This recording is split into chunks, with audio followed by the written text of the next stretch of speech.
Praise the Lord. Good morning. ప్రభువైన యేసుక్రీస్తు వారి నామమున మీ అందరికీ కూడా ఉదయకాల శుభములను తెలియచేస్తున్నాను. అందరూ బాగున్నారా? దేవుని కృప మీ మీద నిలిచి ఉండును గాక. నా ప్రియమైన దేవుని బిడ్డలారా, యేసుతో అనుదిన ఆత్మీయ ప్రయాణం నాతో పాటు కొనసాగిస్తున్నటువంటి నా ఆత్మీయమైన సహోదరి సహోదరులందరికీ కూడా ప్రభు పేరట శుభములను తెలియచేస్తూ ఉన్నాను. ఈ ఉదయకాల సమయము దేవుని మాటలో మనలను ఆదరిస్తుండగా దేవుని స్తోత్రాలు చెల్లిద్దాం, దేవుణ్ణి స్తుతిద్దాం. హల్లెలూయా.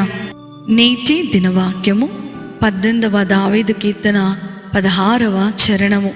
ఉన్నత స్థలము నుండి చేయి చాపి ఆయన నన్ను పట్టుకొనెను, నన్ను పట్టుకొని మహా జలరాశులలో నుండి తీసెను.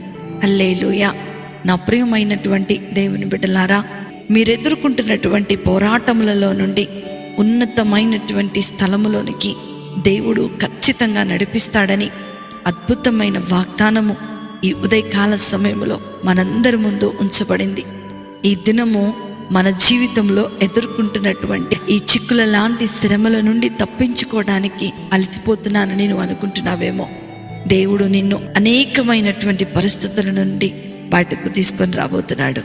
నా ప్రియమైనటువంటి దేవుని బిడ్డలారా, ఈ ఉదయకాల సమయంలో మీరు అనేకమైనటువంటి చిక్కులలో కూరుకుపోయి ఎవ్వరూ సహాయం చేయలేనటువంటి నిస్సహాయ స్థితిలో ఉండవచ్చు. నీ మాట విని నిన్ను అర్థం చేసుకొని నీకు సలహా ఇచ్చేవాళ్లే లేకపోయి ఉండొచ్చు. ఇంకేముంది, నా జీవితం నాశనం అయిపోయింది అనేటువంటి దీన స్థితికి దిగజారిపోయిన వారు కూడా లేకపోలేదు.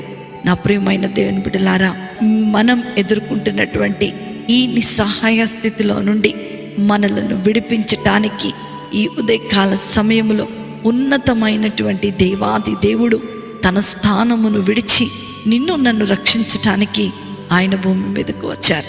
బైబిల్ గ్రంథంలో ఒక సంఘటనలో మనం గమనిస్తే, పేతురుకు గలిలయ సముద్రం మీద నడవాలన్నది అతని యొక్క ఆశగా కనపడుతూ ఉంది. యేసుక్రీస్తు ప్రభుల వారు సముద్రం మీద నడిచారు కాబట్టి నేను కూడా నీ దగ్గరకు నీళ్ల మీద నడిచి రాగలనా ప్రభువా అని అడుగుతున్నాడు. అప్పుడు యేసు ప్రభువారు పేతురును తన దగ్గరకు రమ్మని పిలవగానే పేతురు కూడా నడవడానికి ఆ దోణిలో నుండి సముద్రం మీద దిగాడు. అతను ఒంటరిగా సముద్రం మీద నడవచ్చడానికి ప్రయత్నించాడు, కానీ సముద్రములో వీస్తున్నటువంటి ఆ గాలిని చూచి కింద పడిపోయేటువంటి పరిస్థితిలోనికి వచ్చాడు.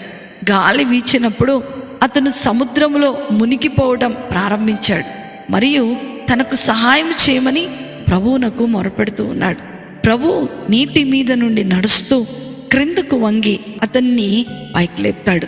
పేతురు గొప్ప ప్రమాదము నుండి బయటకు వచ్చి యేసు ప్రభువారితో కలిసి మరలా ఆ నీటి మీద నడవటం మనం ఆ లేఖన భాగంలో చూస్తూ ఉండవచ్చు. నా ప్రియమైన దేవుని బిడ్డలారా, ఈ ఉదయకాల సమయంలో ఎంతమంది అయితే ఈ వాక్యాన్ని వింటూ ఉన్నారో, మీరు ఎదుర్కొంటున్నటువంటి కష్టాలను బట్టో, మీరు ఎదుర్కొంటున్నటువంటి పోరాటాలను బట్టో, మీరు చూస్తున్నటువంటి అవమానములను బట్టో కృంగిపోక, మీరు కూడా దేవునితో నడవాలని ఆయన మీ పట్ల ఆశ కలిగి ఉన్నాడు. కాబట్టి కనుకనే నా ప్రియమైన దేవుని బిడ్డలారా, మనం సరైన మార్గంలో నడవటానికి మన జీవితం మీద మనము దేవునికి అధికారము ఇవ్వాలి. మన ఆలోచన ప్రకారము ఎప్పుడు కూడా వెళ్ళొద్దు. దేవునికి లోబడి జీవించి దేవుని శక్తి ద్వారా భూమి యొక్క ఉన్నతమైన స్థలములకు మనము వెళ్ళగలమని దేవుడు ఈ ఉదయకాల సమయంలో నీతో నాతో మాట్లాడుతున్నాడు. నా ప్రియమైన దేవుని బిడ్డలారా, దేవుడు మీ జీవితంలోని ఈ సమస్యలను, ఈ యొక్క ఉపద్రవాలను, ఈ అపజయాలను, ఈ ప్రమాదాలన్నిటినీ కూడా గొప్ప అద్భుతంగా మారుస్తాడు. అట్టి కృప, ధన్యత, ఆశీర్వాదము వాక్యం వింటున్న దేవుని పిల్లలైన మీ అందరికీ అనుగ్రహించబడును గాక. ఆమేన్. ప్రార్థన చేసుకుందామా? మమ్మల్ని మిక్కిలిగా ప్రేమించిన మా ప్రియ పరలోకపు తండ్రి యేసు స్వామి, మీకున్నతమైన ఘనమైన నామమును బట్టి మీకు వందనాలు. ఈ ఉదయకాల సమయంలో మా సమస్యలనే వలయములో మునిగిపోతున్నటువంటి పరిస్థితిలో మేముంటుండగా మమ్మలను మీరు పైకి లేవనెత్తి మమ్మల్ని మీరు దీవించి నీ కృప కనికరముల చేత మమ్మలను నింపండి. నీ సన్నిధానంలో మమ్మలను మీరు భద్రపరచండి. నీ రెక్కల చాటున మమ్మలను దీవించి ఆస్వాదించమని ఈ ఉదయకాల సమయంలో ఎంతమంది అయితే వాక్యాన్ని వింటున్నారో వాళ్ళందరినీ కూడా మీరు బలపరచమని నజరేయుడైన యేసుక్రీస్తును శక్తి కలిగిన నామములో అతి వినయముతో అడిగి వేడుకొంచున్నాను తండ్రి. Amen, amen, amen. ప్రభు మిమ్ములను మీ కుటుంబాలను దీవించునుగాక. ప్రేమతో మీ సహోదరి శిల్ప జోసెఫ్.